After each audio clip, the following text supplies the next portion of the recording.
인문학 습관. 인문학이 중요하다고 많이 들었다. 그래서 인문학 책은 관심을 가지고 보고 있다. 그런데 과연 인문학이 왜 중요하고 인문학을 배우면 어떻게 내 인생에 도움이 되는 것일까를 궁금했다. 이 책의 저자는 이런 물음에 대한 답을 들려준다. 있어 보이지만 내 인생의 변화와는 거리가 먼 인문학이 아니라 우리 생활의 일부가 되는 인문학이 온 세상에 전파되길 바라며 이 책을 썼다고 한다. 이 책은 전체적으로 인풋 파트와 아웃풋 파트로 구성되어 있다. 인풋 파트에서는 실용적 인재가 되기 위해 알아야 하는 지혜들을 소개하고 아웃풋 파트에서는 인문학 습관을 키워갈 수 있는 인문학 트레이닝 미션들을 담았다. 깨트리기 습관. 작가는 중요한 면접을 앞두고 아끼던 거울이 깨져버린 일이 있었다. 불안한 마음에 지혜의 여신 엄마에게 전화를 걸었는데 엄마는 단번에 깨진 거울을 합격 부적으로 만들어 버린다. 우리 딸은 매번 하나만 알고 둘은 모르더라.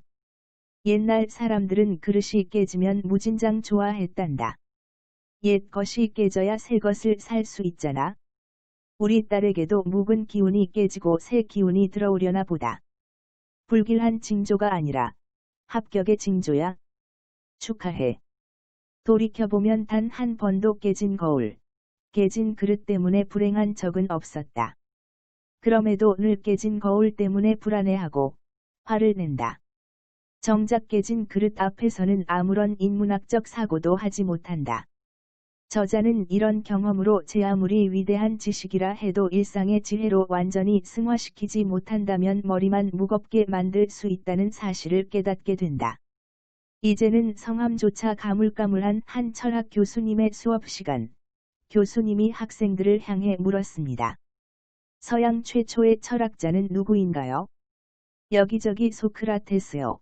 아리스토텔레스요. 답을 외치는 목소리로 가득했다. 하지만 교수님은 이렇게 말씀하셨다. 답은 탈레스입니다. 이름을 기억하려고 하지는 마세요. 그가 왜 최초의 철학자인지를 기억하셔야 합니다. 탈레스는 세상이 물로 만들어졌다고 주장한 사람입니다. 물론 그의 주장은 틀렸습니다. 세상은 물로 만들어지지 않았으니까요.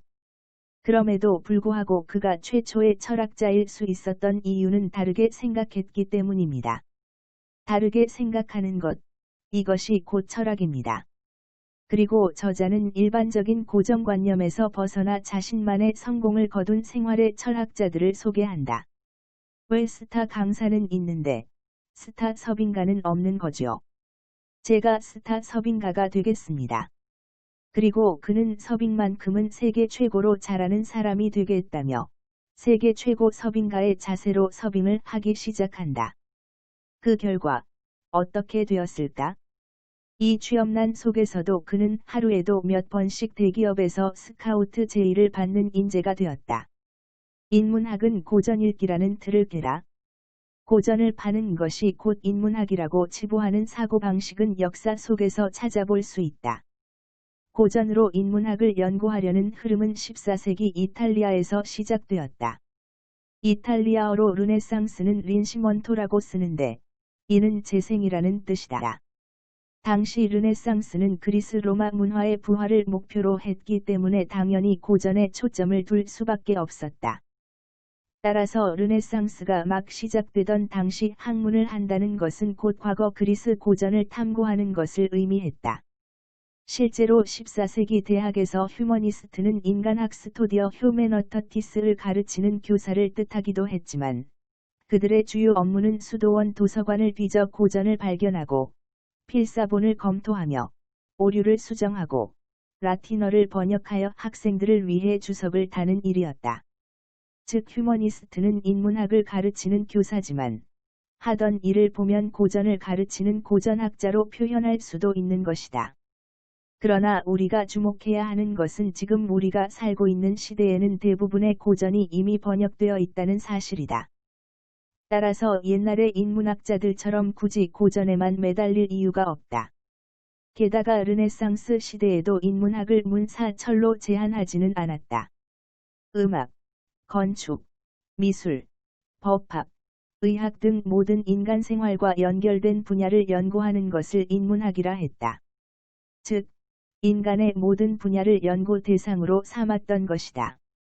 그러나 아직도 대중의 인식을 들여다보면 고전을 읽는 것이 곧 인문학이라는 편견이 뿌리 박혀 있다.